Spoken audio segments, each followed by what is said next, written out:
Friday, March 10th, 2023. It was a chill morning feeding the street cats today, and I didn't have any problems with people like we did during yesterday's feeding. I saw Bully again today near the abandoned house because for whatever reason, he's scared of the parking lot now.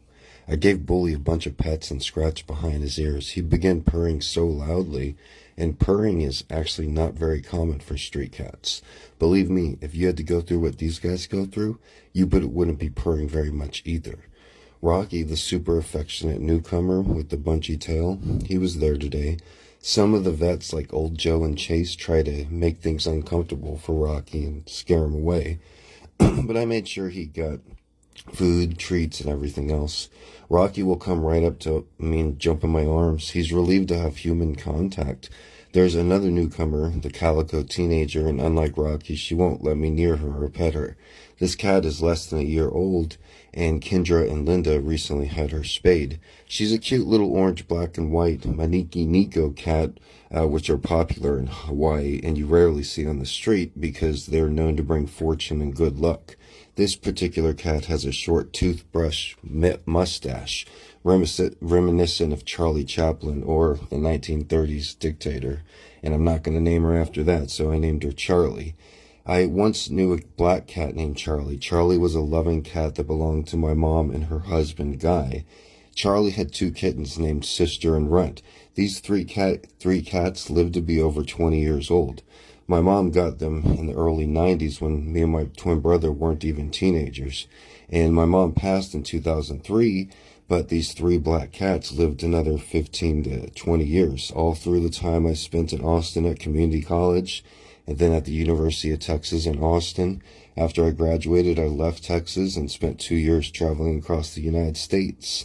And during that time, these three black cats lived at the same house doing the same thing that they had for 20 years. It wasn't until I moved to Hawaii and found myself living in a jungle with two cats of my own did I hear that they finally passed.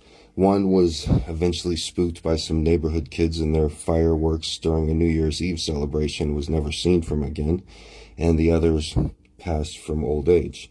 Cats are great creatures of habits, and if you look at characteristics of people who make it to that age, they usually have routines and habits like going to church every day or working in the garden, just like cats do. You know, cats go to church and work in the garden. When I was a little kid, I was visiting my grandparents with my twin brother, and they had a 20-year-old cat they called Fat Cat. And when we were visiting him, our grandfather showed us how excited Fat Cat got every morning at the sound of the can opener. It was like Fat Cat lived for the can opener. Our grandfather would give him a can of food, then they would go in the garden in the backyard. It's not easy to create good habits, especially when you're young. That's the time people usually develop bad habits, like, but I've gotten in the habit of feeding these street cats, and I've done it every day for almost 4 years. And during these 4 years, they've just flown by. When I think of those three black cats, and my mom's doing the same thing that they've done since I was 12, all through the time that I was running around trying to graduate college, traveling across the United States, and even flying to Hawaii, these three black cats were just chilling in the same exact spots they always have. It reminds me of a song by the great Daniel Johnston. Some things last a long time. Thanks for listening.